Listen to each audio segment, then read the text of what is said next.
Welcome back, Whalefest enthusiasts. I'm Mary Alice Cerrito-Fettis, Chair of Whalefest Monterey. Thank you to Nicholas for the Whalefest theme song, Whales, Whales, O Majesty. And thank you to Chris's Fishing and Whale Watching for their fabulous footage from their whale watching excursions that you will see throughout Whalefest. For the past 10 years, we were able to invite you to attend science lectures in an auditorium, visit interactive exhibits around the wharf, participate in arts and crafts projects, and dance to live music. Due to the pandemic, we had to go virtual, so we asked our speakers to record their presentations, the nonprofits to tell us about their research and activities through videos, and the musicians to play for us on video recordings as well. Thanks to everyone's hard work, we are able to bring you 4 nights of 2 hours each of Whalefest, an educational event dressed up to look like fun, to inspire, educate, explore, and especially to empower. The National Marine Sanctuary Foundation, Monterey Bay, awarded Whalefest Monterey and Fishermen's Wharf Association the prestigious Sea Star Award for Education and Outreach for 2020. Tonight, we will visit killer whales, otters, an abalone farm, a farmer, a hitchhiker, and a worm impersonator.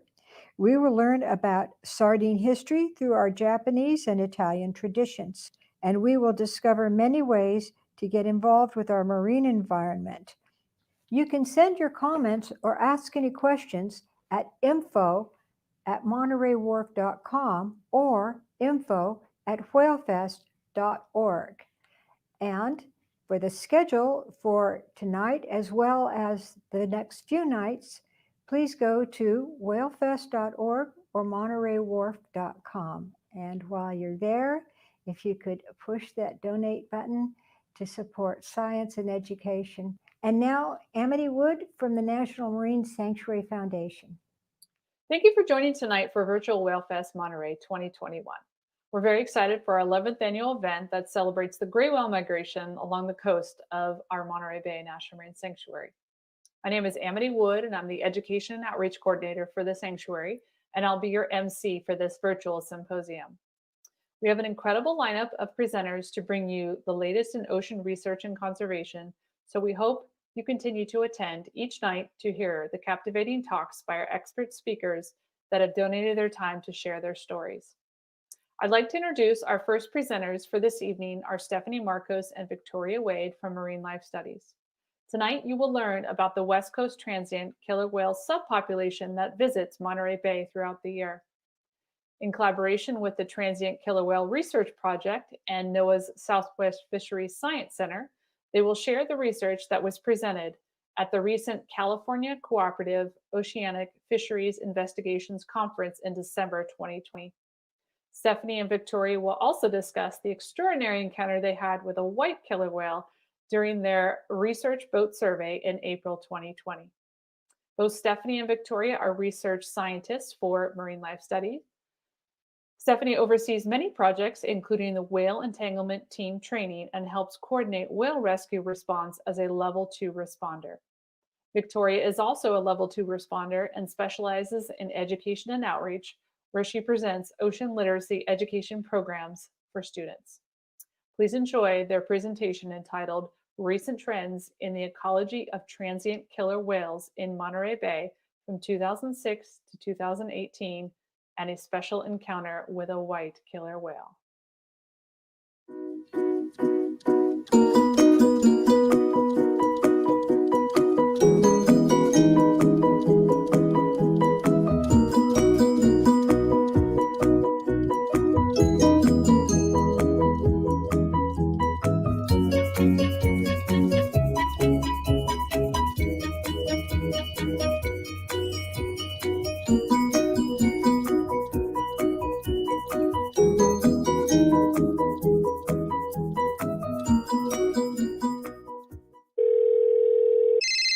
Oh, hey, Steph.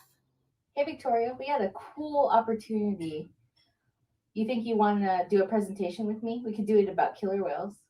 Yes, for sure. Ladies in science, we're going to rock this. Sweet. Cool. All right, bye.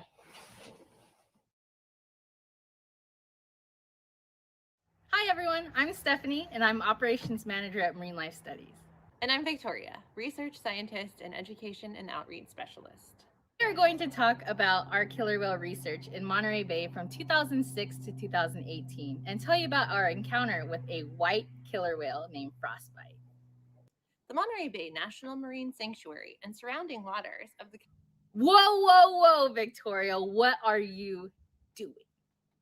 People are not going to want to be so serious and so uptight. Come on, we've been through 2020. With this day and age, we got to keep the audience happy, entertained, and educated. So let's have fun with this. We'll show pictures and video and flashing lights and snarky comments, of course. Here we go. These are all the animals you can see off the coast of California, but we are going to focus on the transient killer whales.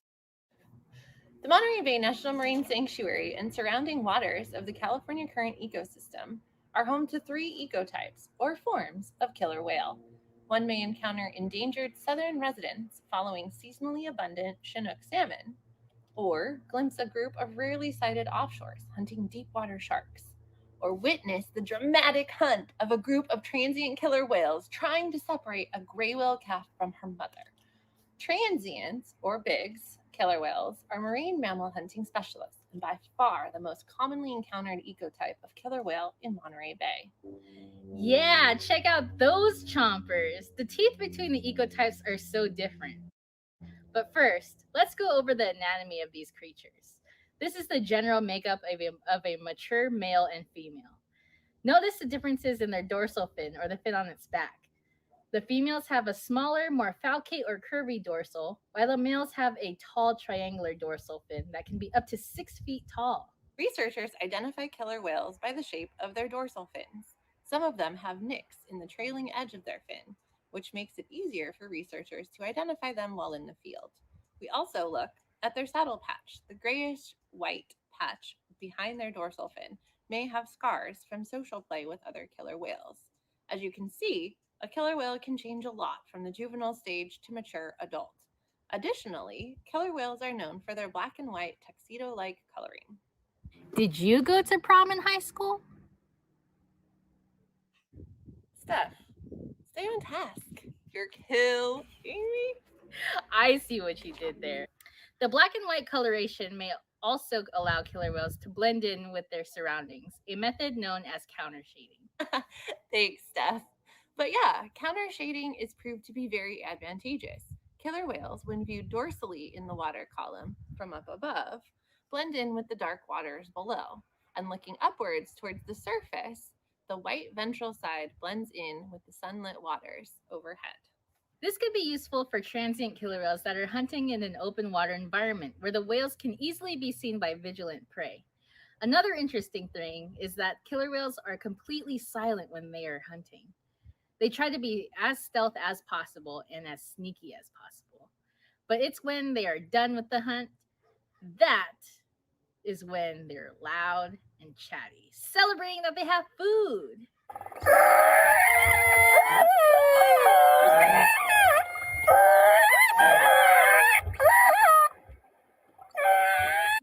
Those prey items, aka orca stacks, have to be really careful out there. This is our poster that we submitted to the California Cooperative Oceanic Fisheries Investigations Conference in December 2020. We'll break it down for you because I know you can't see those tiny, teeny font on the screen.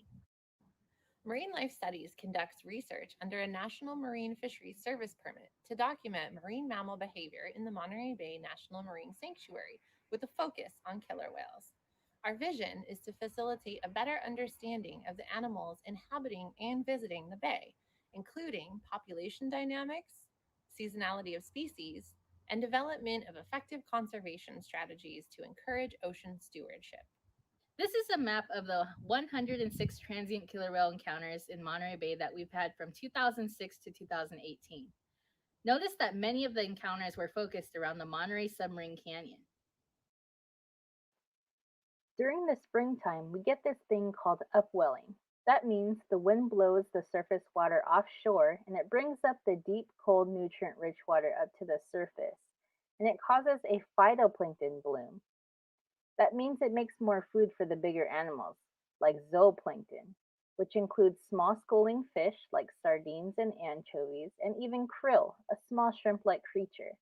So with more tiny fish in the water, that attracts the bigger animals like whales and dolphins.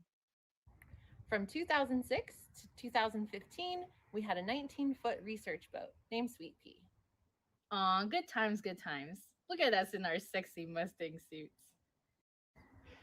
Hashtag women of science.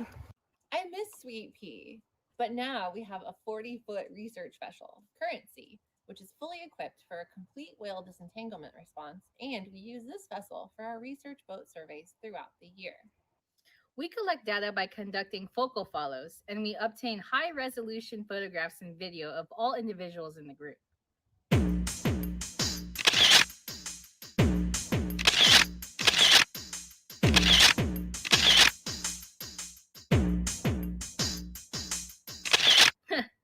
Well, not like that. Like this. Sometimes we even use the underwater camera that is fixed on a 20 to 30 foot carbon fiber pole. So far, we've photo-identified 136 unique killer whales and 28 known matrilineal groups, and we continue to identify new individuals. Transients often travel in smaller matrilineal groups, averaging about 3 to 5 individuals, and it's a very fluid social system. It's the females. Yes, the females. Girl power! It's the females that are the leaders. They often lead the hunts. The social unit is comprised of a mother and her offspring. Hey, what do you call a pod of musical whales? An orchestra. The majority of encounters took place in the spring and fall, and overall, California sea lions were the predominant prey. I remember that day, but you weren't on the boat, but I know it was your birthday. 44.6% of the prey that we've documented were California sea lions. Other prey items include gray whale calves, harbor seals, common dolphin, harbor porpoise, and more. Oftentimes, we don't know what they're feasting on since we get to the area late and the hunt is already over. At these times, we know that they've hunted something because there is an oil slick in the water and you can literally smell it. Sometimes, even birds are hovering above them trying to pick up the scraps. The whales, sea lions, and birds aren't the only things in a feeding frenzy. Who else? Me and him. I mean, who doesn't love food? Yeah, who doesn't love food? Gray whale calves were only observed as prey during the spring months, which coincides with the annual northbound gray whale migration. Each spring, gray whales leave their protected breeding lagoons in Baja California, Mexico, and migrate north to the productive feeding grounds in the Bering and Chukchi Seas in Alaska. The adult females and their newborn calves are last to leave the lagoon waters because the calves need more time to grow and gain strength before taking the 6,000-mile trip. These killer whales utilize the deep water and the Monterey Submarine Canyon to attack the gray whale calves and drive the mom away. The gray whale mothers do whatever they can to defend their calves. They'll throw their flukes or tail at the killer whales, which could do tremendous injury. Ultimately, the killer whales ram or body slam the gray whale calf to make it drown. Although we've cataloged 136 transients, we do not know the overall community size in Monterey Bay due to the continual identification of new individuals and the long periods of time between resites. California sea lions are a key dietary component throughout the year, while gray whale calves are likely an important seasonal prey source for transient killer whales in Monterey Bay. It is still unclear whether this community of transient killer whales is a subset of the West Coast transient subpopulation, but likely represents an outer coast subpopulation due to the differences in distribution and diet. We'd like to acknowledge the Transient Killer Whale Research Project and NOAA Fisheries Southwest Fisheries Science Center for their collaboration. But now let's talk about frostbite, the white killer whale, and the encounter that we had. This white orca's name is Frostbite, OCT50C1 or CA216C1, and it was first documented in Monterey Bay in August 2019. It is estimated that this orca was born either in July or August of that year.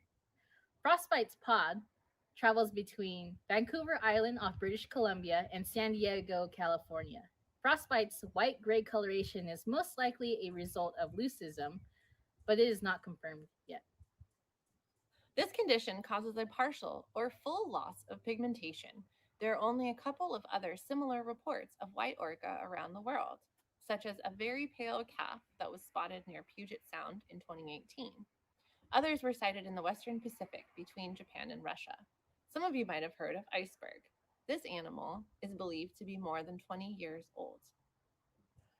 We were lucky to see Frostbite in April 2020. We were with the pod for about an hour before seeing Frostbite in the group. It was staying so close to its mother's side while the rest of the pod was patrolling the area. I think it was the best sighting I've ever encountered in my whole life. Frostbite was seen again near the San Clemente Islands in Southern California in August 2020. We are hopeful to see the pod again this coming spring. Right under the water, see ya?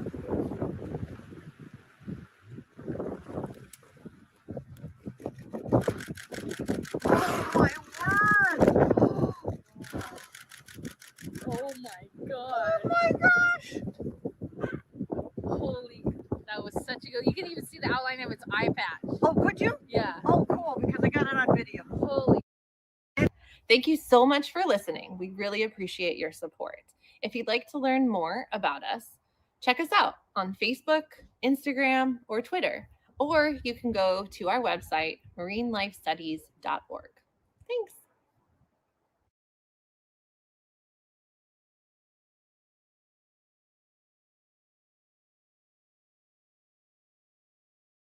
Thank you, Stephanie. And now we'll hear from the Elkhorn Slough regarding the tiny, tiny creatures in the intertidal zone. Afterwards, Gina Bental with Sea Otter Savvy will give us guidance as to how to share the ocean with our sea otter friends.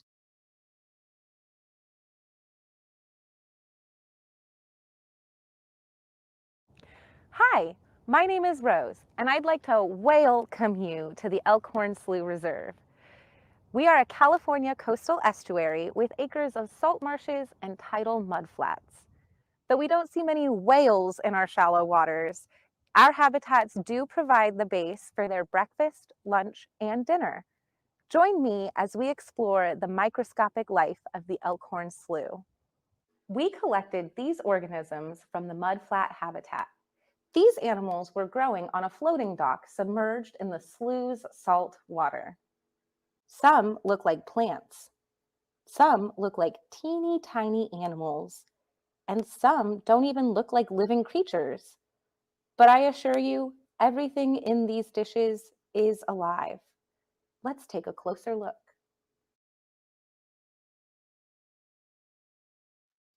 Hidden in the mud is a small crustacean. This Tenneid has built its own shelter, using mucus to stick mud and detritus together into a tube shape. From this tube, it can safely collect drifting, tiny organisms called plankton to eat. Here are some plankton. Even under a microscope, they are pretty hard to see. Phytoplankton are plant-like, which means they can produce their own energy from sunlight and nutrients. Zooplankton are animal-like and rely on consuming other plankton to survive.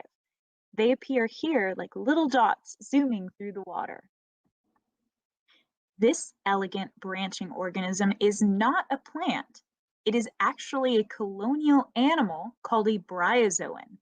Zooming in on the bryozoan structure reveals hundreds of moving tentacles, which almost look like flower cups. These tentacles, called lophophores, each represent a different clone in a shared colony. The clones use their lophophore tentacles to sift plankton out of the water around them.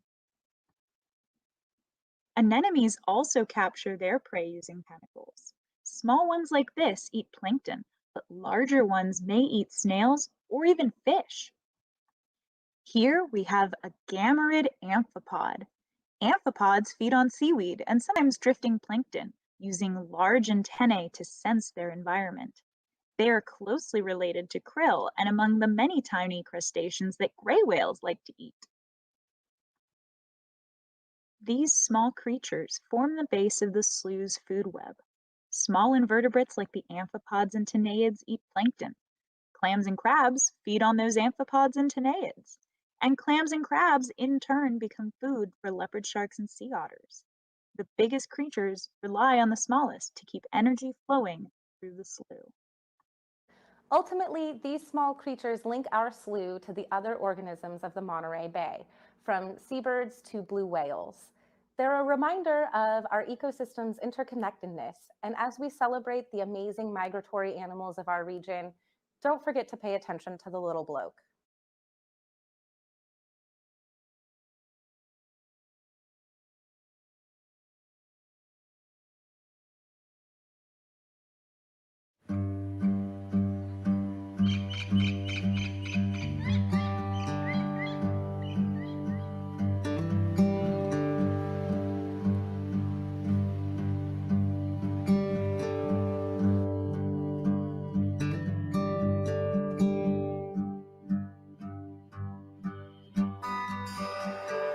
Sea otters once ranged along the entire North Pacific Rim from Japan to Baja California and numbered in the hundreds of thousands.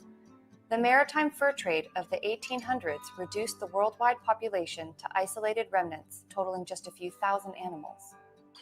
From Canada to Mexico, sea otters had been exterminated except for a small group that had managed to survive off the rugged coast of Big Sur.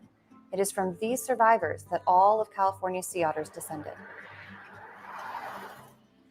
Today, there are sea otters in California ranging from Half Moon Bay in the north to just west of Santa Barbara in the south.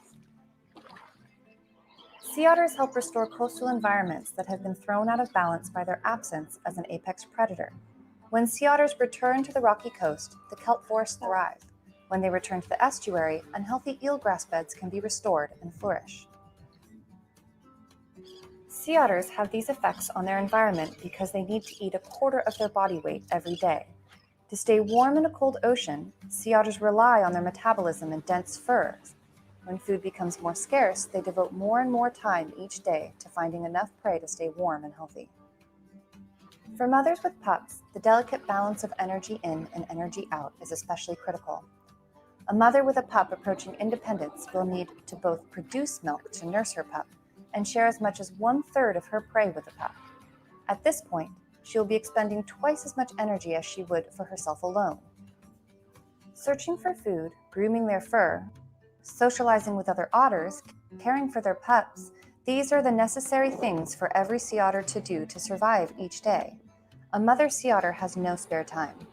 Each time she has to move away from an approaching boat, she is taking time away from the essential, life-sustaining activities.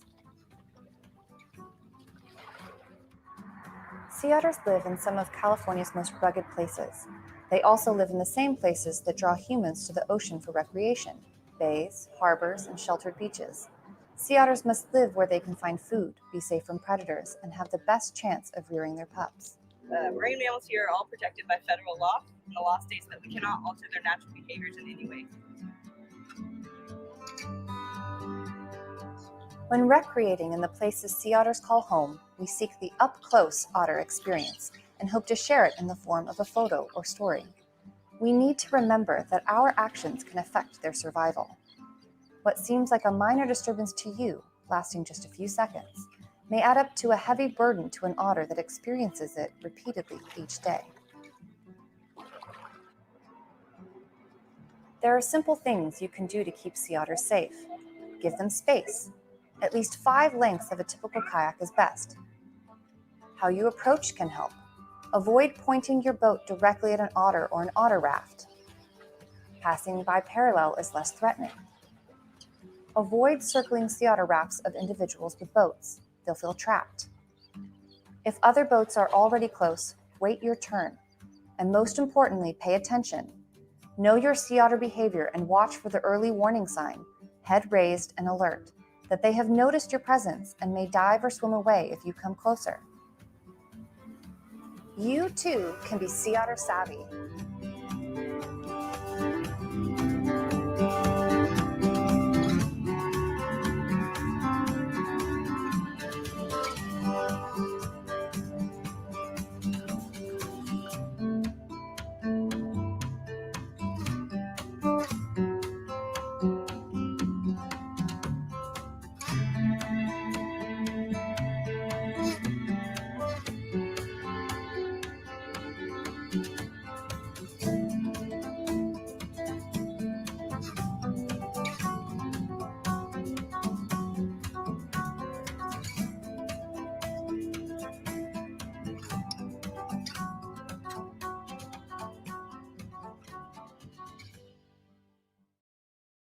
Thank you to Gina and Ariel, and now Tim Thomas, who is a walking history museum. He provides work walks on weekends that encompass the history of our Monterey Bay, from the Rumsian Native Americans to the present day.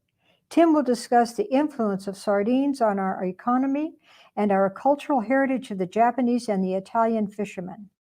So here we are at Sardine Mecca.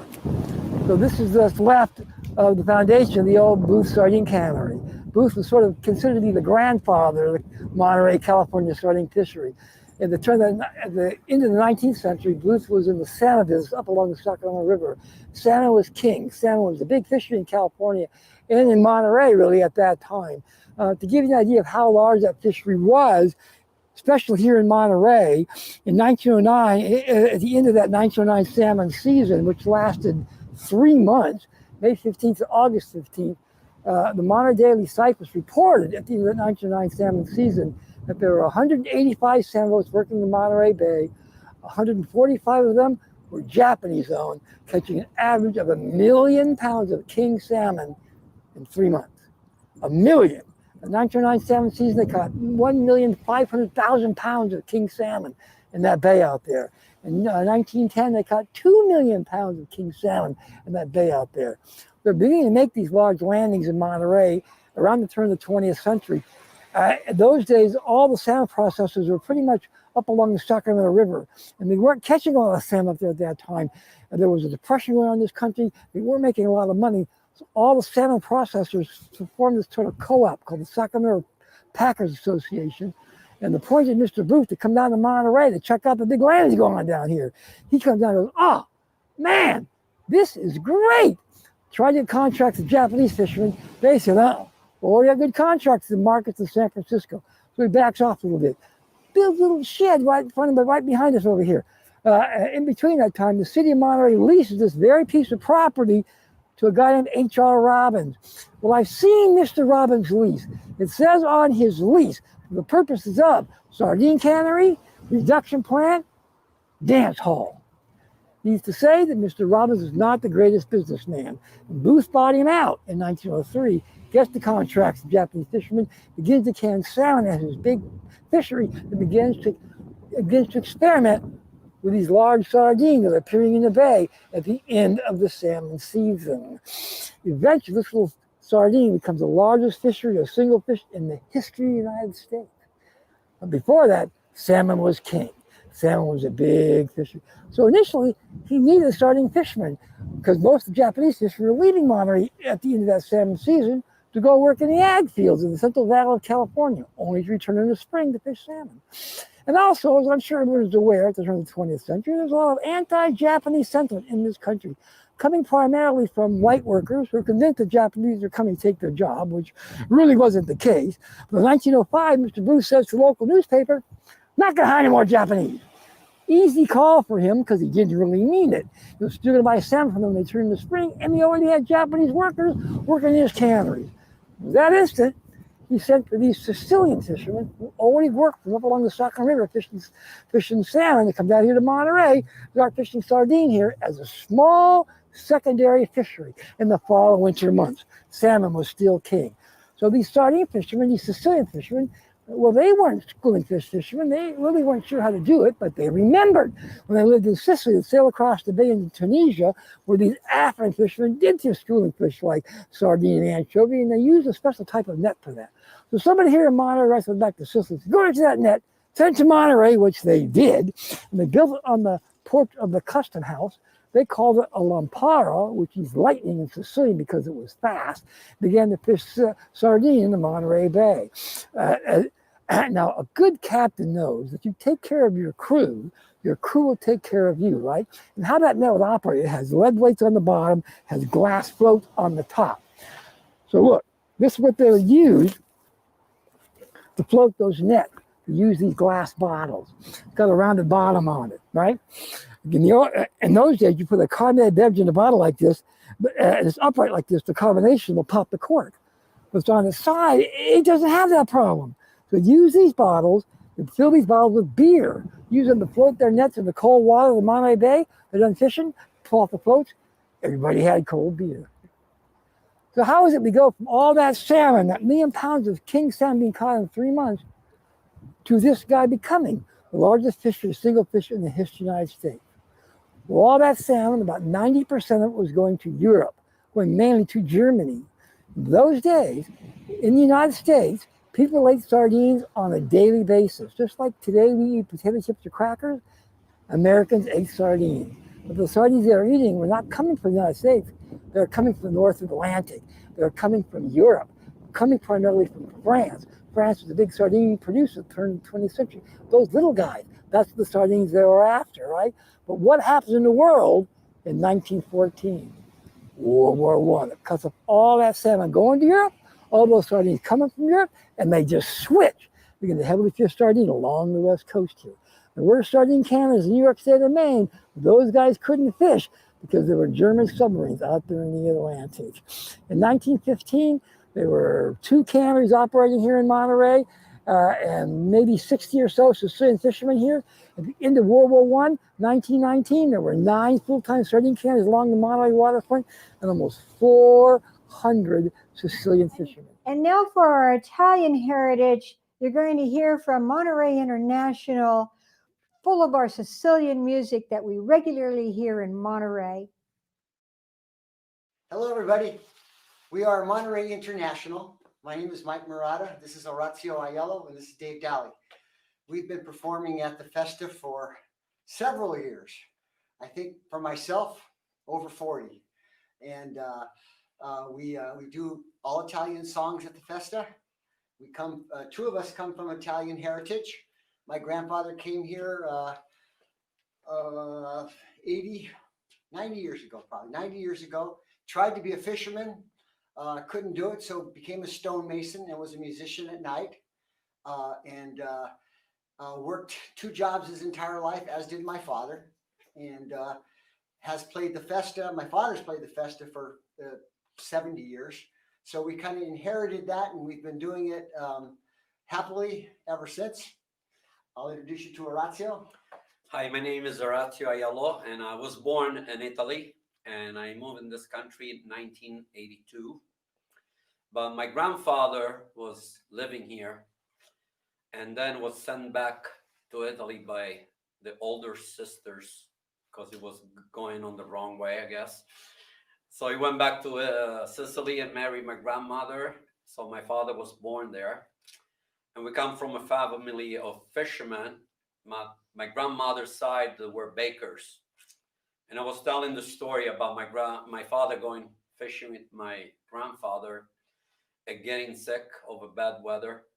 And he said, when I make it back home, if I do, I'm going to be a baker. So that's why I have a bakery, and that's my profession. But I sing for fun, and I've been singing at the Festa for the last 20 years. And it's really fun. Thanks. And I'm Dave Daly, and I'm not Italian. We can tell. But there are no Italian violinists in town, and I had an Italian violin. So I think I got adopted by the Italians in town.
Wharf number 2 was built in 1927 as a support to the Monterey sardine fishery. And if you talk to any old timer, that wharf is still referred to as the new wharf. Of course, Sicilian fishermen, this wonderful statue to honor the Sicilian fishing community in Monterey. Sicilian fishermen coming to Monterey initially about 1906 to fish for Frank Booth at his cannery. It was actually a guy named Piatto Ferrante, who works for Booth up along the Sacramento River. He came down, and then he was really responsible for getting all these Sicilian fishermen to come here to Monterey. because there was money to be made here. And eventually they dominated the Monterey sardine fishery. At one time there were close to 100 sardine boats operating out of Monterey, in the Monterey Harbor. And so we look at that fishery as a Sicilian fishery, and it really was. But there also were other cultural folks fishing that. In particular, Japanese fishermen. They were anywhere, any given season, close to 20% of the sardine fishermen in Monterey were Japanese fishermen, coming up from Southern California. So the sardine season in Monterey, and they didn't start a season until about 1929. Prior to that, there was no sardine season. They just fished sardines whenever they appeared in the bay, which was usually at the middle of the summer months. In the early days, they fished sardines in the daytime. They go out in the bay, and they said they would listen for this flip in the water that schooling fish would make. Then they learned that sardine is nocturnal and feed off this phosphorescent animals, plankton, began to fish sardine at night, and when the moon is at its darkest, and they go out and look for this milky glow that could be an acre in size to go out there and fish. And you fished usually all night throughout the month, with the exception of the full moon. So you did not fish during the full moon because it was too bright out there. So that was family time. That was time you spent working on your net and working on your boat out there. So the Monterey sardine season would start August 1st, go all the way to February 15th. In Southern California, with another large sardine fishery, which is mostly Japanese fishery, would start in April, or start in October and go all the way into April. So a number of these Japanese fishermen would come up from Southern California at the beginning of August to fish sardine here, and then they would go down to Southern California. They could completely fish from August 1st all the way into April to fish sardine doing that. There weren't as many Monterey fishermen doing the same thing. It was just mostly those Japanese guys that were doing that. But this wonderful statue, let's see how accurate they are. So here's our sardine right here. So it looks like it'll fit right there, right? Oh yeah, perfect guy right there. All right.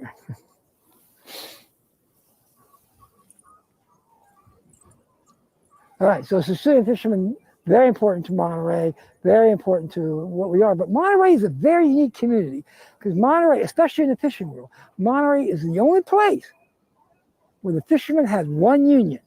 Southern California, Northern California, all the ethnic groups had separate unions. In Monterey, they had one. And I think that's primarily because Monterey is a small town. All these guys lived together, they went to school together, they played together.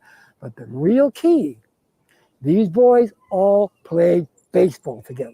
It would not be uncommon for these young Japanese boys to learn to speak some Sicilian before they learn to speak English, and those Sicilian boys will learn to speak some Japanese before they learn to speak English. So this is the side of the old Higashi fish market.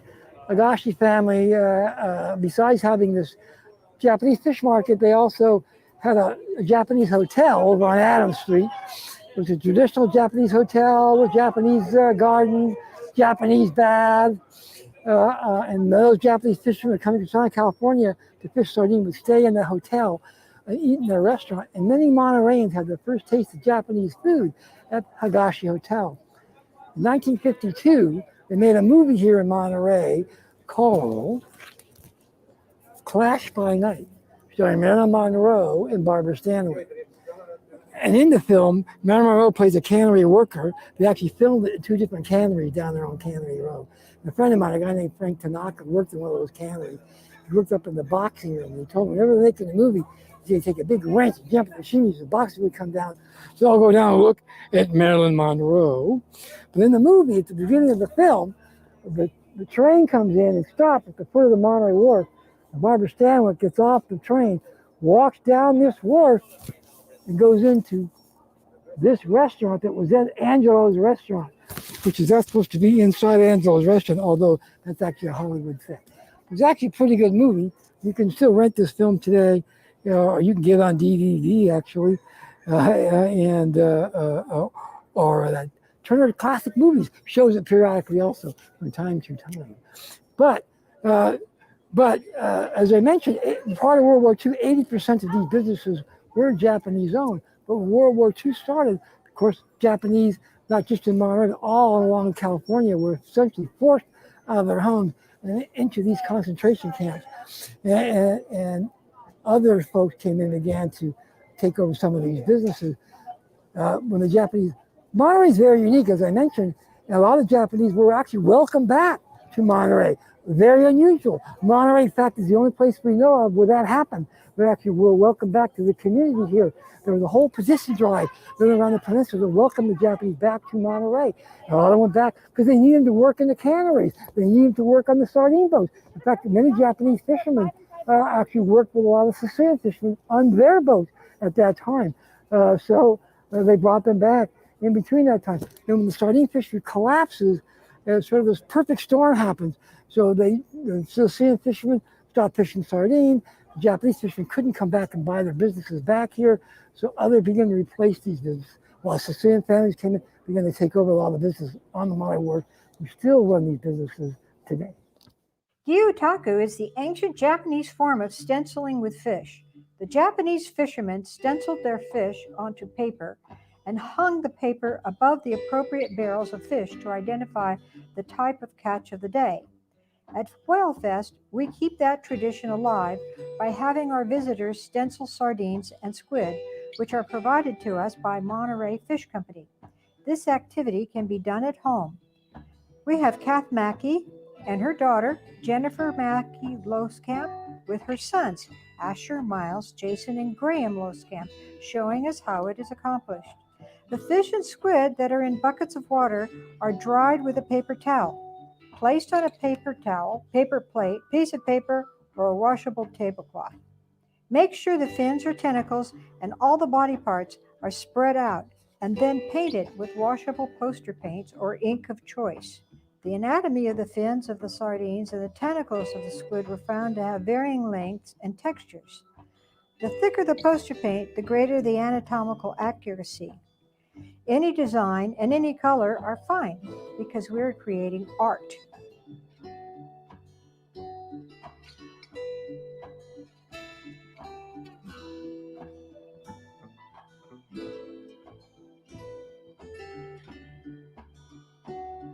A piece of blank paper or rice paper, like the Japanese use, is pressed onto the fish or squid, pressing lightly and evenly all over the paper. Remove the paper or the fish.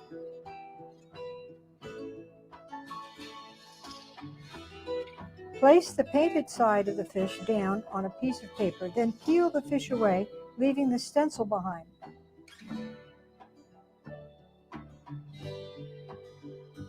Place the paper where it can dry safely. At Whalefest, we hang the paper on a clothesline with a clothespin. Many designs were created. At the end of the day, everyone had a greater appreciation for paint, paintbrushes, paper quality, and of course, marine life. Another Japanese tradition is the art of origami. Paper was invented in China and brought to Japan in the 6th century. Handmade paper was a luxury, and paper was strictly for ceremonial purposes, often religious in nature. So take a piece of paper and let's learn from marine life studies how to make a whale.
So now Tim Thomas is going to tell us about our rich abalone history, especially Pop Ernst Dolter.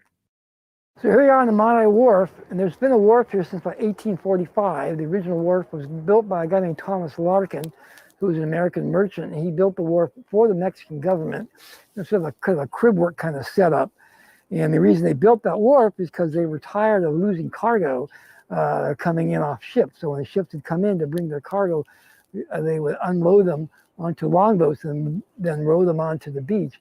And oftentimes if they dropped the cargo, and they were practically packed in barrels, oftentimes they would fall into the bay and they'd lose their cargo. And so you could still walk along the little beach next to the Monterey Wharf sometimes and find little pieces of ceramics that date back to those time periods from those lost cargo. And then in 1870, the Pacific Steamship Company actually built a proper wharf, a big wooden wharf here. Pacific Steamship Company at that time was one of the largest transportation companies in the United States.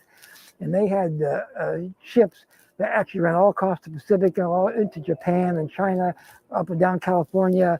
They had daily trips to San Francisco and of course across the bay into Santa Cruz. And then when the Hotel Del Monte was built in 1880, which at that time was the fanciest hotel in the world, they built a little wooden boardwalk that stretched from the hotel all along the waterfront right here to the Monterey Wharf. They took advantage of the wharf, and they had little fish markets, and they had glass bottom boat rides and little sailboat rides for their guests at the hotel. They also had beach pavilions in the days before they built the railroad out there, and they had big tents and little that people would go and they spend days on the beach and swimming in the Monterey Bay in that 55-degree water to do that. And then when the sardine fishery begins to really develop, it becomes more of a working man's wharf at that time. And then the city of Monterey, about 1910, has a fallout with the Pacific Steamship Company, and they take over the Monterey Wharf. And the city still owns the wharf today at this point right here. But what most people don't realize about the Monterey Wharf is that prior to World War II, 80% of the businesses on this wharf were Japanese-owned businesses. Fish markets, abalone processors. Japanese coming here in the late 19th century for salmon and abalone. The guy by the name of Otto Sabaru Noda, who immigrated to Monterey about 1897 or so, and got a job working for the then land on the Southern Pacific Railroad, the Pacific Improvement Company. Noda-san got a job working as a lumberjack, kind of a gatherer of wood. He's also a labor contractor, getting other Japanese laborers to work for them. And he was up on a tree one day near the Monterey Wharf, and he looks down into the harbor here, and he just sees this huge abundance of abalone. So much abalone, he actually called it a carpet of abalone, and nobody's doing anything with it. And the reason nobody's doing anything with it, because nobody knew what the heck you're supposed to do with it. Unless you're preparing abalone properly, it is kind of like eating a rubber boot. So the Japanese, who had been dealing with abalone for centuries, they knew what to do with it. So Noda-san writes a letter back to the government of Japan and said, hey, all this abalone here, and nobody wants it. The governor of Japan sends a guy by the name of Jinosuke Kagani, who was in the abalone business in the Chiba Prefecture of Japan. He comes over and goes, oh, this is great. Not only is there a lot of abalone, these abalone are huge. And so he sends back to Japan for abalone divers known as ama, or free divers. In between this time, Noda goes down to what we now call Cannery Road, then called Ocean View Avenue, and leases a piece of property down there, and sends for other Japanese fishermen They come over and develop a fishing camp on that very site right there. Eventually, in 1902, he builds the very first cannery on what's Cannery Road today. It was a Japanese old cannery, Monterey Fishing Canning Company there. So those AMA divers arrive here. Southern Pacific Railroad brings them in from San Francisco, right over the train station. They get picked up. They're taken down to Notice Fishing Camp on present-day Cannery Road, then Ocean View Avenue. They got dressed that first morning in their traditional AMA gear, which really just consists of a little white cotton outfit. And let's see if I have them in my bag here. I think that I do. A pair of if I get them out of here. Oh, I do here. A pair of goggles, like these guys right here, right? Which would have had pig's bladders on the ends right here that they would squeeze to help release the pressure, right? Those guys got dressed, a little cotton outfit, went out into the bay, jumped into the water, and about 10 seconds later, they jumped back out and they said, Kadani-san, you didn't tell us how cold that water is. There really is about a 15-degree water temperature in Monterey in Japan, which actually is a really big difference. And we kind of make light of it. And the truth is, the AMA diver tradition is something that goes back thousands of years in Japan. And it's a tradition they brought here to Monterey. And there were AMA divers in Monterey into the 1920s. And they actually operated in pairs on a boat. And how they'd operate, they would have on that boat would be a barrel in the middle of the boat, which had a fire going constantly. And then the divers would take turns. So one diver would go into the water, he'd tie a rope around his waist, and then that rope was run through a pulley system.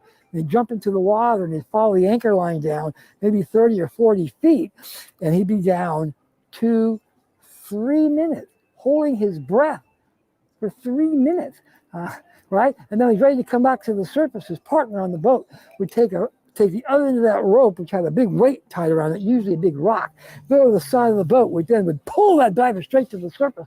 He'd get to the surface, he'd warm himself up on the fire while his partner went in, and they did the same thing, and they repeated that all day, doing that.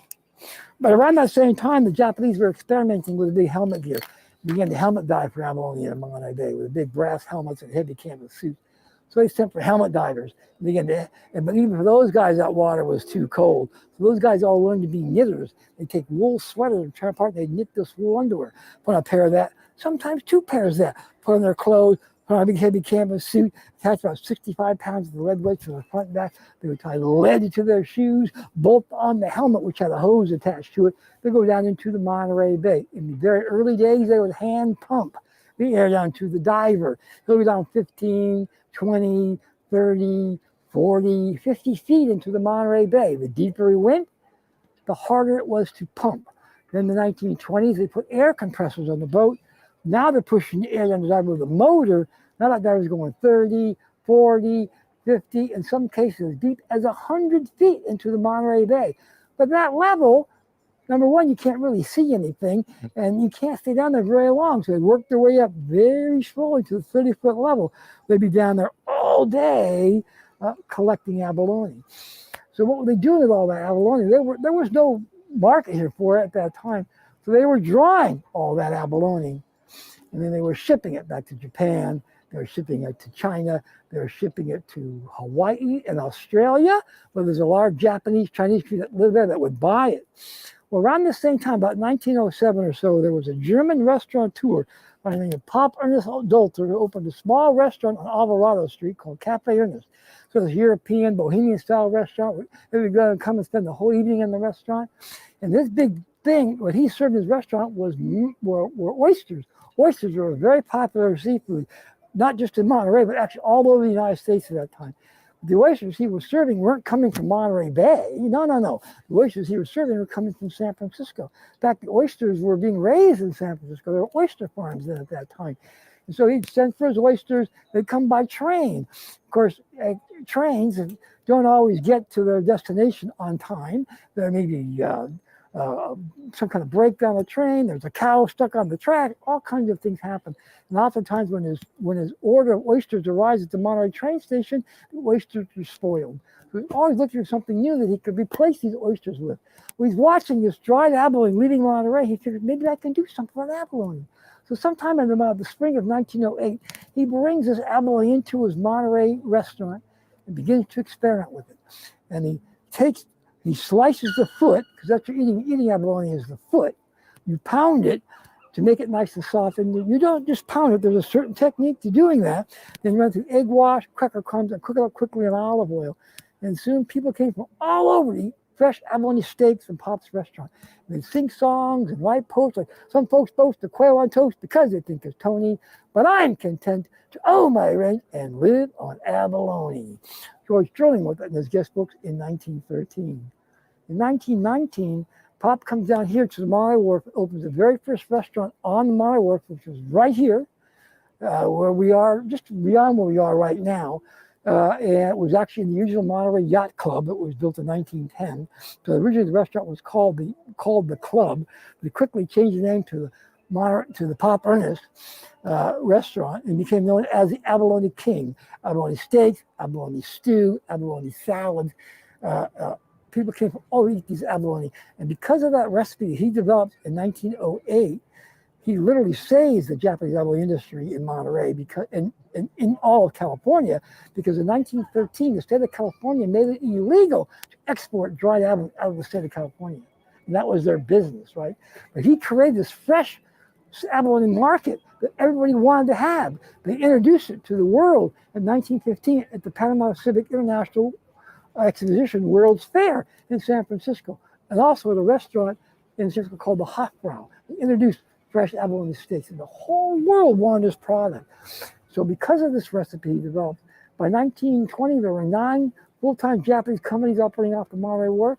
In 1929, the California abalone industry was bringing almost $1 million in revenue, 75% of it right here in Monterey. And as I mentioned, part of World War II, 80% of the businesses on Monterey Wharf were Japanese owned, all because of that recipe the Pop Ernest developed at his little restaurant on Alvarado Street. Thank you, Tim Thomas. Monterey Abalone Company has been providing us with a rich education about the abalone at Whalefest for many years, as well as supervising the abalone races. We will now venture to their abalone farm.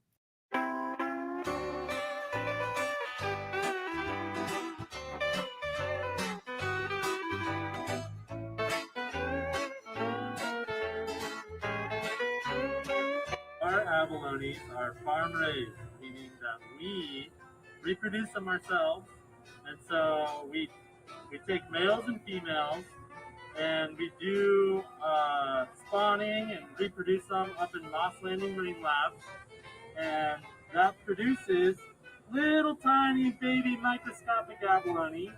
And up in Moss Landing, we grow them out there. And as you can see, they grow and grow and grow. And when they get to about this size, we take them from Moss Landing and we bring them here to our farm. All right, so this is our farm right below here. So I'm gonna go down and come on, follow me down.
On our farm, we have about 200,000 abalone, and they get fed giant this right here.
Special thanks to the Monterey Abalone Company.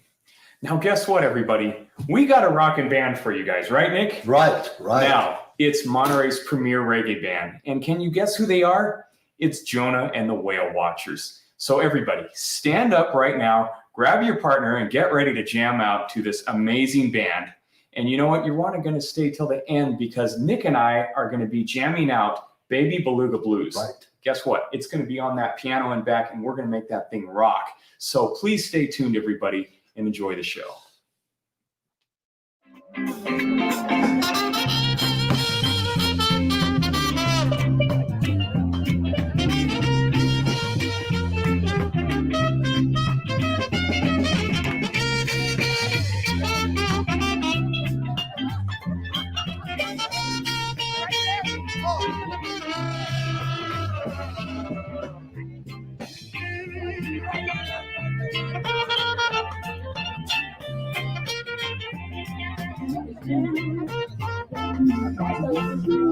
Lord of mercy, it's the mover. It's the mover. Lord of mercy, it's the mover.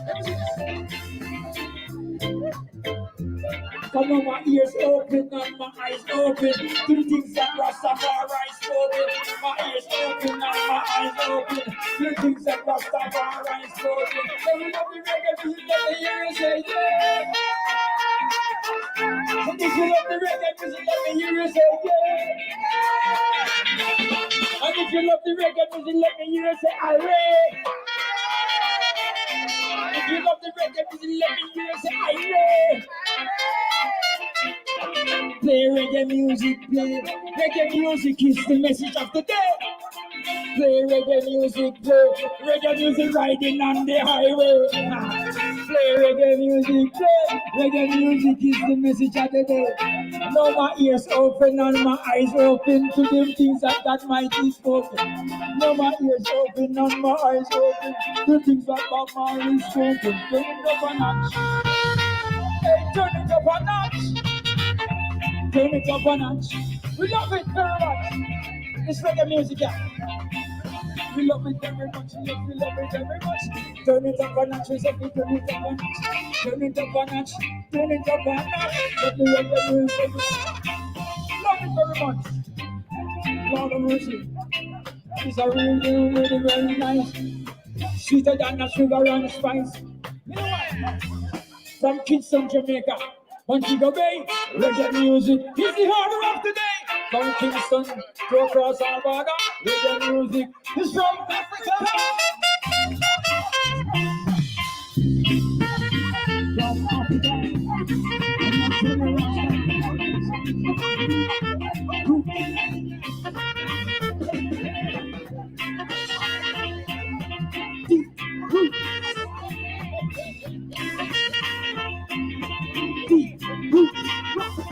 reggae, a roots that rock reggae, and this a roots rock reggae. This a roots, the roots, the roots. It's the roots. It's the roots. It's the roots. It's the roots. And it will rock you. It will rock you. You know what? Listen. From Kingston, Jamaica, Montego Bay, reggae music rule the day. From Kingston to Montego Bay, reggae music rule the day. Reggae music cross the border. Reggae music is from Africa. It's the roots. It's the roots.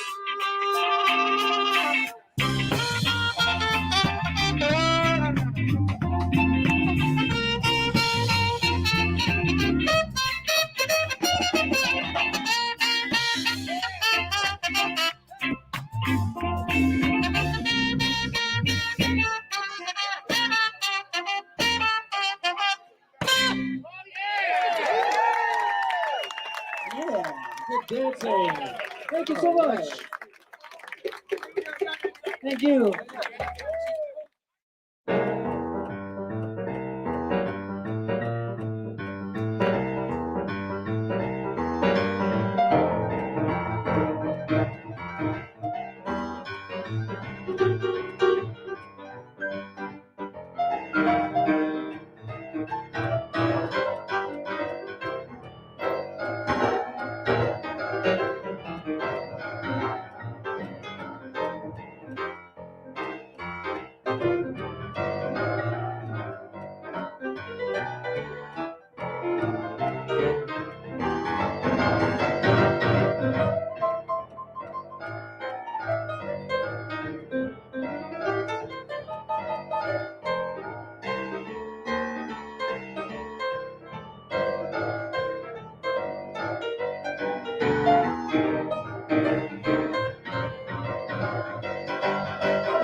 Thank you, Michael and Nick.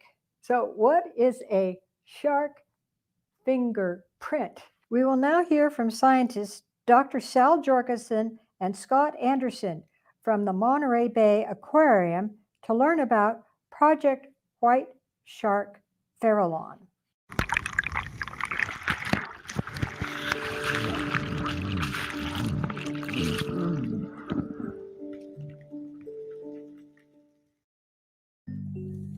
There, fin. Nice. ID, you got the ID? Yeah. Each shark fin is like a fingerprint. It has a unique series of notches and ridges along the trailing edge that allows us to distinguish one shark from the other. They're a visual predator. When they actually see a seal, it's a visual attack. So we've set up this situation where you have a decoy, looks like a seal, and we float that on the water surface. When the shark sees it and comes up to it, we pull it away from him so it doesn't bite it if we can avoid that. And then we can try and get still photographs as it's coming in, and then underwater video of it next to the boat. It's him again. Oh, come on. No. You missed it.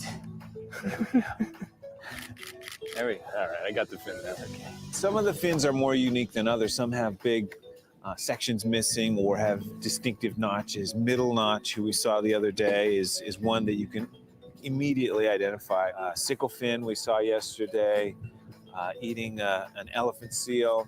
And they earn their name usually by some unique pattern on their fin. Middle notch, flat top, leno. We've been able to show that the fins remain unchanged over decades. So if you get a good ID of a shark, you'll be able to re-identify that shark 5, 10, 15, 20 years later. So that's the first thing that we do when a shark comes to the boat, is really try and get a picture of the fin. It might sound easy to do, but it's not. The shark is unpredictable to a certain extent. There's always something that could go wrong. Well, they get eaten and swallowed. Oh! Woo! You see that? Yeah, I saw the end of it.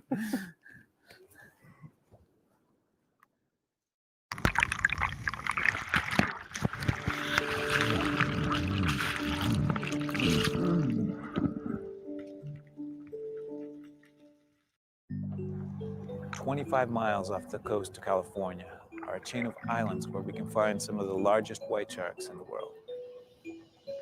The Farallon Islands is one of the few spots where white sharks really spend the majority of their time. They're not swimming up and down the coast so much as they are coming to a spot like the Farallons and just hanging out here for 2-3 months sometimes at a time. It's a spot where there are a lot of marine mammals, elephant seals, sea lions, harbor seals, fur seals, and that seems to be what white sharks are targeting. The seals are trying to get between the open ocean and the land, and they're running the gauntlet through this area, and this is kind of the high-risk area where the sharks patrol. When you see a 17-foot shark swim by the boat, and it's an enormous, look at the size of it, and then you watch one eat an entire elephant seal, it's pretty humbling. Sicklefin. Maybe sicklefin. That would make sense. Yeah, it's sicklefin. Sicklefin is the shark we've known for, 8 years now or something like that, and its dorsal fin has sort of a sickle shape near the top, and pretty consistent shark. We see it a lot here. The way we study sharks involves attracting a shark towards the research boat using a decoy that resembles a seal. And you cast this seal out there on the end of a fishing line. If you're in the right place at the right time, pretty soon a white shark comes and investigates. There he is. Oh, no, keep pulling. We tease them up towards the boat, and as they swim around the boat, that gives us an opportunity to take data and apply tags. We're getting closer to solving some of the mysteries around these sharks. How many are out there? Why is this place so important to them? And the more we learn, the better we can protect these majestic predators.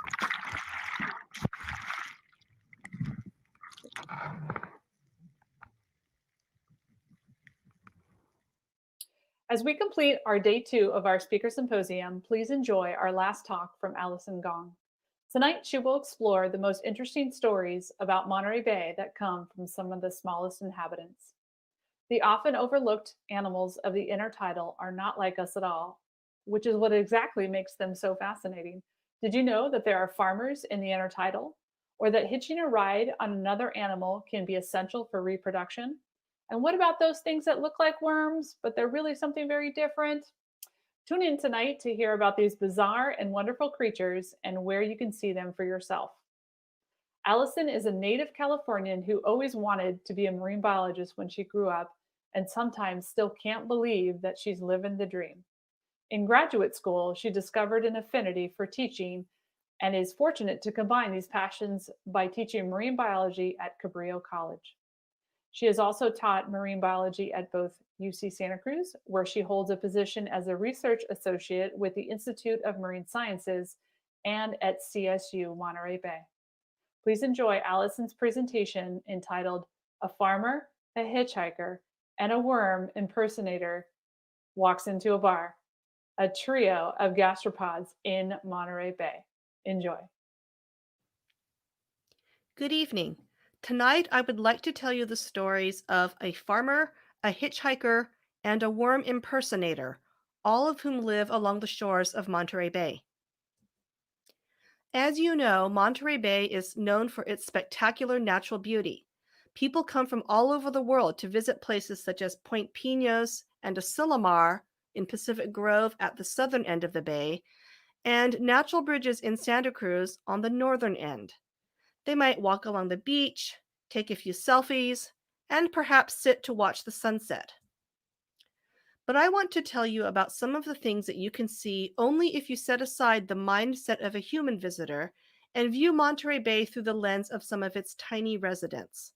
These creatures live in the rocky intertidal, which is one of the smallest habitats of Monterey Bay. About 90% of the time, this habitat is underwater, and as air-breathing mammals, we humans can visit it only during the low tides. If you go to natural bridges on a low tide, you will see something like this. There are many of these flat-topped benches that extend towards the ocean, with mussels being the most conspicuous animals. But if you pay attention to what you are seeing, you will notice several areas among the mussel beds that seem to be suspiciously vacant. You would hopefully ask yourself, what is going on here? The mid-intertidal zone at Natural Bridges is home to Laudia gigantea, the owl limpet.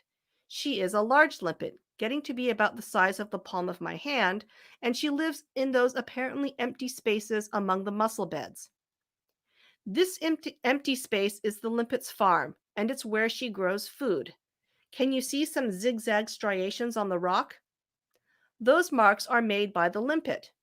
When the tide is up at night, the limpet leaves her home spot and patrols her territory. She uses her radula to graze the film of diatoms growing on the rock, which leaves those zigzag marks behind. While she's at it, she also boots off anyone encroaching on her space. If her farm is large enough, she will let the algal film grow in one section while she grazes in another, and then mow down the first section once the diatoms have had a chance to grow back. In this way, she is manipulating the environment to produce food. When humans do this, we call it agriculture. And in my opinion, there is no reason not to think of this limpet as a little farmer. You may have noticed that I've been referring to the owl limpet as she. That is because all of the big farming limpets are females. The males are small and hide along the edges of the mussel bed. They might sneak out onto the farm and grab a few bites of food when the female isn't paying attention. But if she encounters a small male in her territory, she will try to pop him off the rock. A limpet that isn't hanging onto something is a dead limpet. So face-to-face encounters between male and female owl limpets are often fatal to the male. The next question that probably comes to mind is, okay then, how do they mate? These animals are broadcast spawners, which means they shed their gametes into the water, which is where fertilization and development take place. The beauty of this system is that male and female don't have to be right next to each other to mate. Since female owl limpets scrape off any males they find, broadcast spawning allows sperm and egg to hook up without risking the life of the male limpet. So, how is it that female owl limpets are so big while males remain small? It turns out that these animals are sequential hermaphrodites. They attain sexual maturity as males, and only the larger individuals that can set up and defend territories get to turn into females. In this photo, you see two different species of gastropod. The larger spherical animals are black turban snails, the dominant snails of the upper and mid-tidal zones. Like the owl limpets, turban snails graze on algal films as they crawl over rocks when submerged. At low tide, they hunker down and wait for the return of the water, while their shells dry to a dark purple. The smaller hooked shells attached to the turban snail are the hitchhikers. These are called slipper shells. Their habitat is the shell of a turban snail, where they form stacks of 2 to 4 individuals.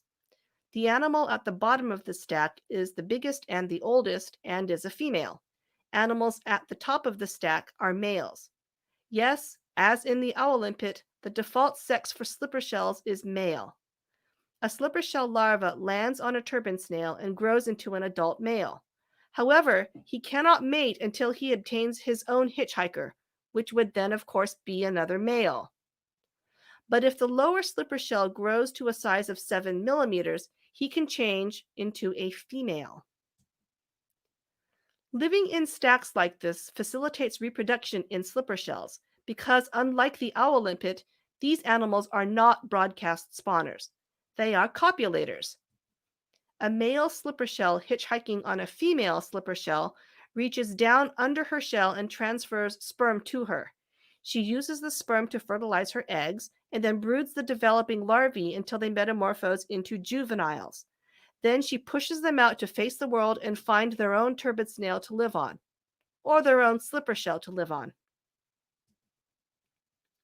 In places like Point Pinos and Asilomar, digging through all of the algae to get down to the rock reveals a whole new world that you would never see otherwise. Tucked way down in the low intertidal lives a creature in a calcareous tube that forms a loose loop attached to the rock itself. At first glance, you might think that this animal is a worm, as there are many worms that live in calcareous tubes very similar to this one. See? These are tubes of a worm named Serpula columbiana. Each worm lives in its own calcareous tube attached to a rock in the low intertidal, often tucked back into a crevice or underneath a large boulder. The worm's head consists of a set of feathery tentacles, which disappear instantaneously into the tube when the worm senses danger. But for the purposes of this talk, we are interested in the worm impersonator, not the worm itself. This impersonator is a type of gastropod called a vermetid snail. Vermetids are snails that build a calcareous tube instead of the coiled shell that you might expect from a snail. But even this tube forms a sort of loop, right? You could say that the loop is analogous to the coiling of the typical snail shell. Like the worm it resembles, the vermetid snail lives its entire life inside the tube. It has given up the crawling lifestyle of most intertidal snails, which glide along on a carpet of mucus secreted by the foot. The vermetid snail doesn't use mucus for crawling, but instead uses it for feeding. In this photo, you can see the snail's foot, which here is covering almost the entire opening of the tube, and a little snail face next to it on the left side of the tube. When the tide is in, glands in the foot secrete sticky mucus threads that expand in water to form a delicate mesh. Food particles are caught in the mesh, and the threads are then reeled in and eaten. Given that this snail can never leave its tube, which is glued permanently to a rock, you might guess that it is a broadcast spawner, and you'd be half correct. The males do spawn their sperm, but females hang on to their eggs. Somehow they capture the sperm and fertilize their eggs, which develop inside the mother's tube, looking like normal snails with coiled shells. But when they leave the mother's tube and attach to rocks, that's when the shell grows into the tube that looks so much like the worm tube, and not like a snail shell at all. So the next time you're exploring in the intertidal, whether on the northern end of Monterey Bay or on the southern end, make sure that you get your face down where your feet are and see if you can find the farmer, the hitchhiker, and the worm impersonator. Take my word for it, they are there. Thank you very much.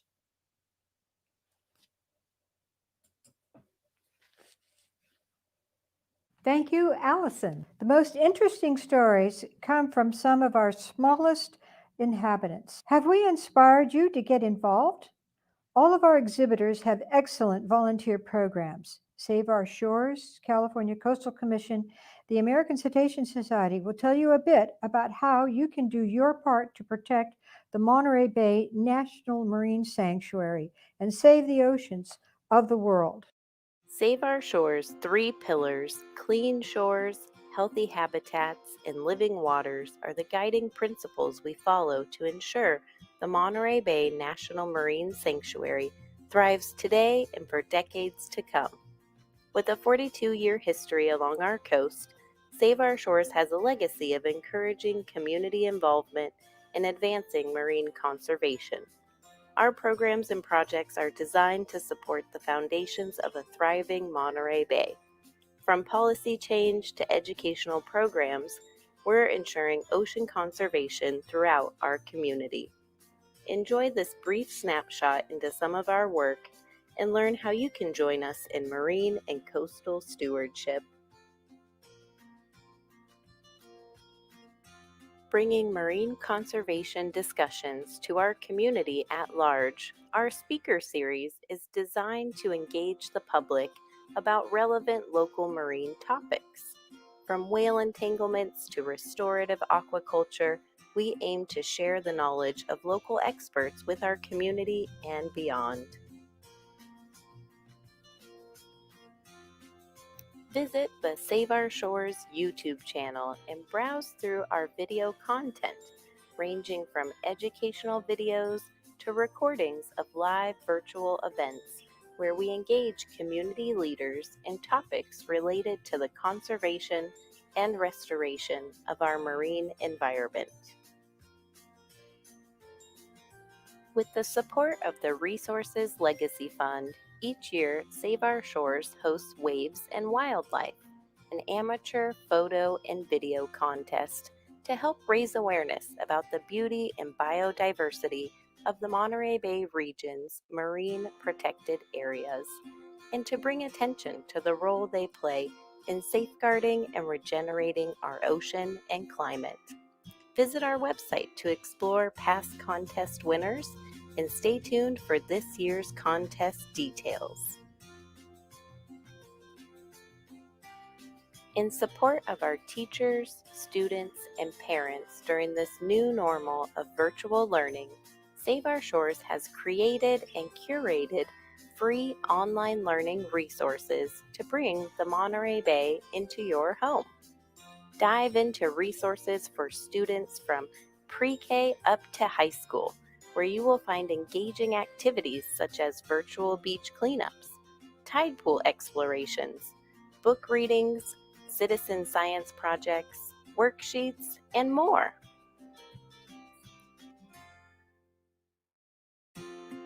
Save Our Shores is the regional coordinator for annual Coastal Cleanup Day, which is held each year in the month of September.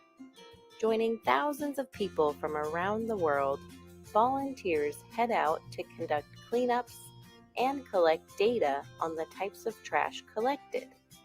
As most marine debris originates from land, cleanups occur from the mountains to the sea. No matter how far from the ocean you live, you can make a difference on annual Coastal Cleanup Day. In keeping with the state and county guidelines for preventing the spread of COVID-19, we have canceled our public events and beach cleanups until further notice to protect our staff, our volunteers, and our community at large. However, local and state officials still recommend that folks get outside for exercise and fresh air while also following safety precautions. A cleanup of your neighborhood, local park, riverbank, or beach is a great way to make an impact on the health of our local terrestrial and marine ecosystems. Visit the Save Our Shores website to learn how to safely conduct your own cleanup. Don't forget to download the free Save Our Shores Marine Tally app so you can participate in citizen science by collecting data on the types of trash you find. At Save Our Shores, we are fortunate to have an amazing base of volunteers that are committed to supporting our work and furthering our mission. From outreach and beach cleanups to education and advocacy work, our sanctuary stewards do it all. Our Sanctuary Steward program began in 1996 to engage members of the community in issues surrounding marine conservation and advocacy on a deeper level. Leading beach cleanups is one of the biggest roles sanctuary stewards take on. In 2019, our sanctuary stewards led over 40 cleanup events, connected with over 600 volunteers, and removed over 2,000 pounds of trash and 270 pounds of recycling from our environment. Join our team of sanctuary stewards and dive into the action of protecting our amazing Monterey Bay National Marine Sanctuary. Visit saveourshores.org to learn more about our work and how you can get involved in protecting our bay.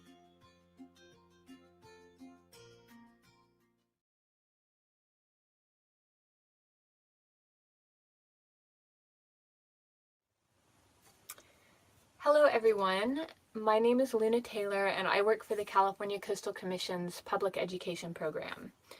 I'll take the next few minutes to let you know a little more about what we do and how you can be involved.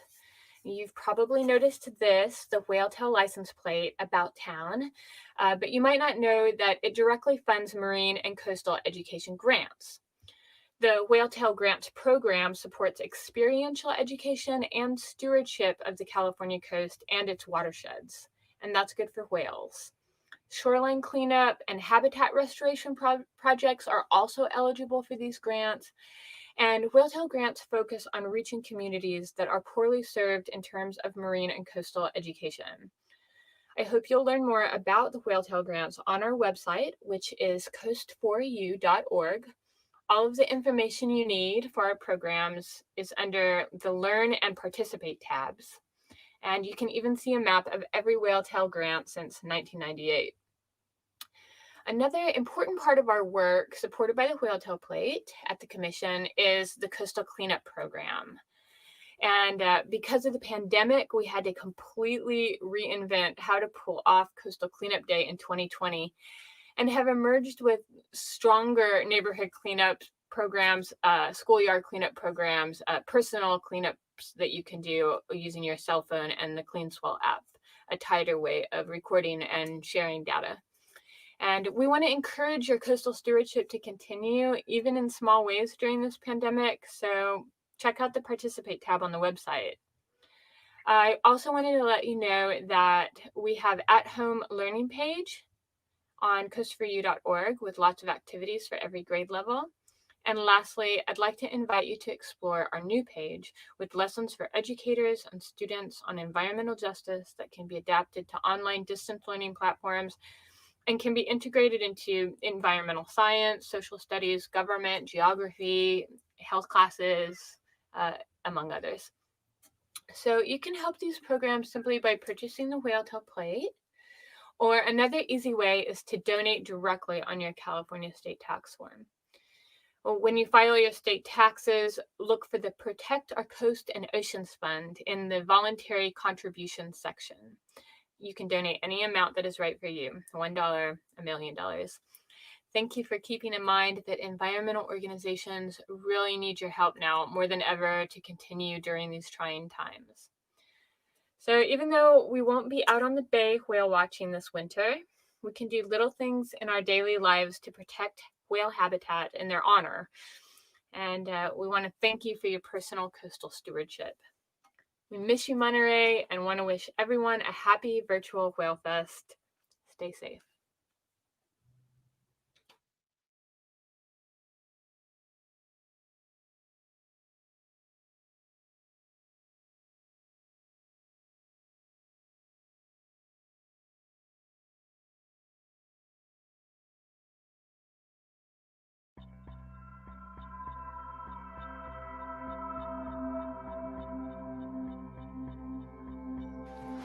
Hello, Whalefest. My name is Brian Fan. I'm the president of American Cetacean Society Monterey Bay chapter here in Monterey Bay. If you're a marine ecosystem, marine environment, marine biology, marine science enthusiast, and you want to know the newest research, then come join us every last Thursday of the month at 7:30. We will have meetings throughout the year with scientists, mainly from the Monterey Bay area, but sometimes from all around the world.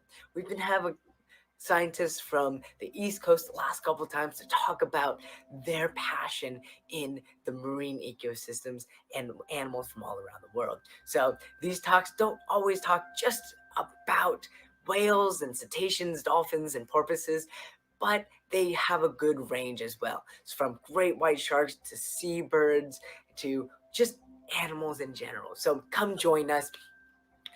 What we do here at American Cetacean Society is that we engage in education, conservation, and scientific pursuits for the purposes of expanding scientific knowledge of whales, dolphins, and porpoises, and other related creatures.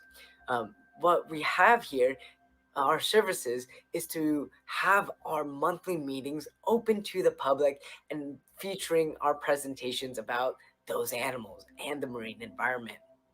There is no cost to attend our meetings, and our purpose is to keep everyone engaged with scientists as well as expanding everyone's knowledge about the wildlife around the Monterey Bay and the world. So come join us. It's not always about sharks, so you can join us if you're into birds, just like I am as well. I love whales, but I also love my seabirds out there, so come join us.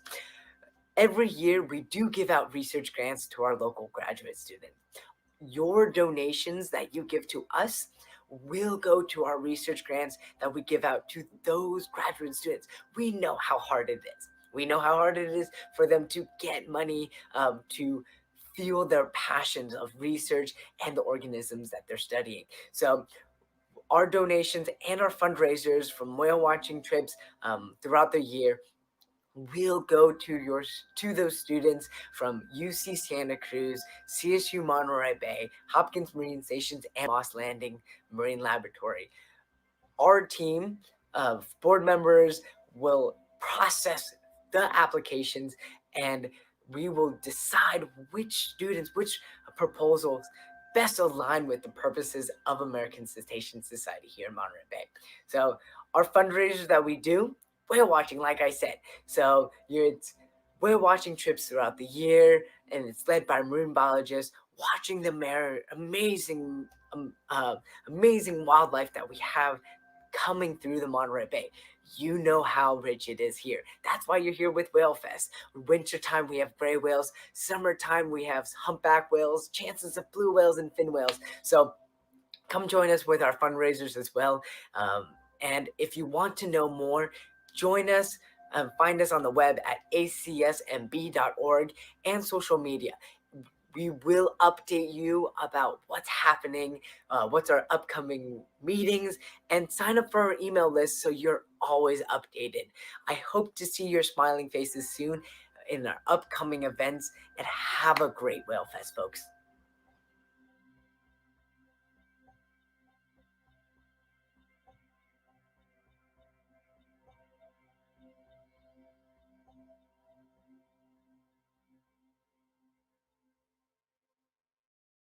You can make a difference.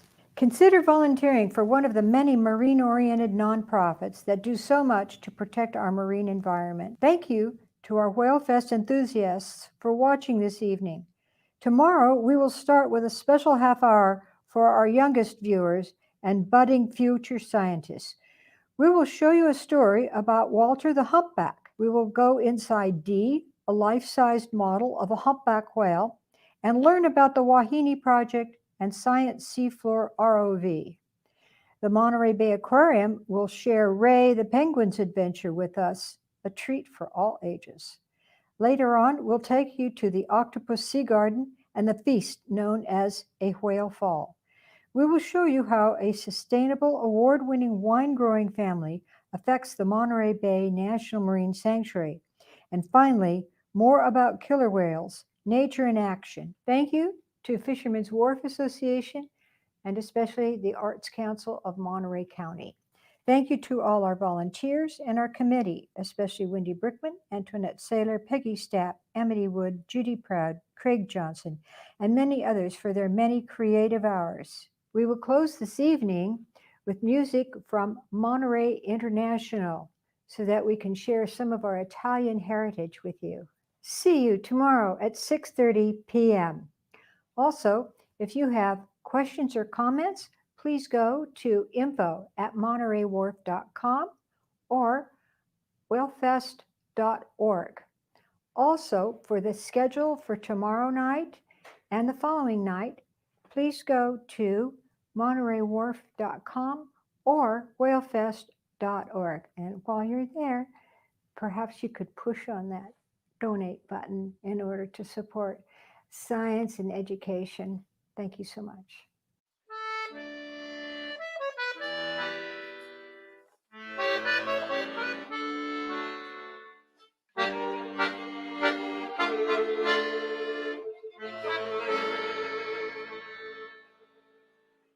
Viro mare quanto è bello, spira tanto sentimento, come tu chi tieni a mente, cascetato fai sognare. Guarda qua di sto giardino, sientesi e spisciura arance, lo profuma così fino, dinto cuore se ne va. E tu dici guarda Dio, allontana da sto cuore, da sta terra dell'amore, pieno cuore non torna, ma non me la sa, non darme sto dormiendo, morena sorriendo, fammi campar.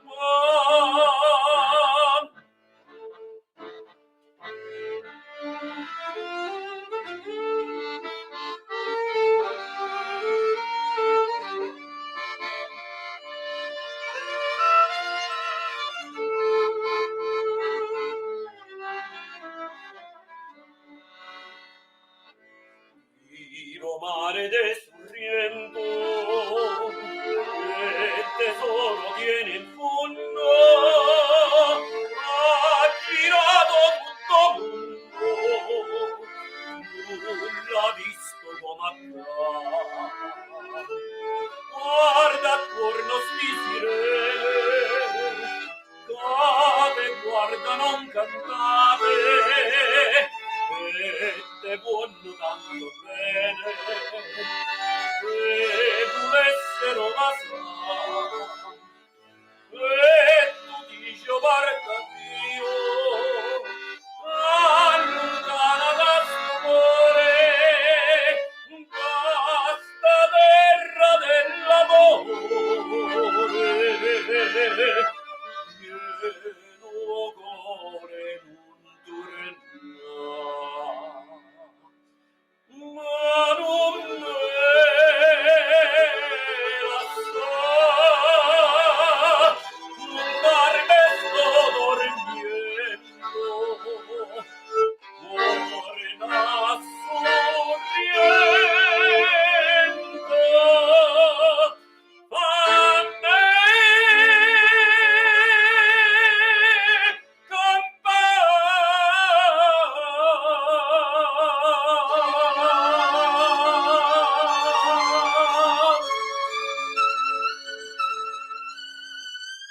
lontani all'orizzonte mancan le parole.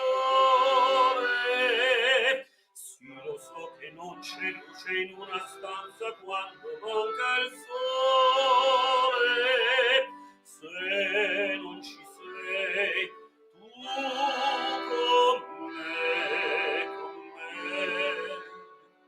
su le finestre mostra a tutti il mio cuore che hai acceso, chiudi dentro me la luce che hai incontrato per strada. Con te partirò, paesi che non ho mai veduto e vissuto con te. Adesso sì vivrò con te, partirò su navi per mari che io lo so, non esistono più, con te io li vivrò. Quando sei lontana e guardo all'orizzonte mancan le parole, e io sì lo so che sei con me, con me.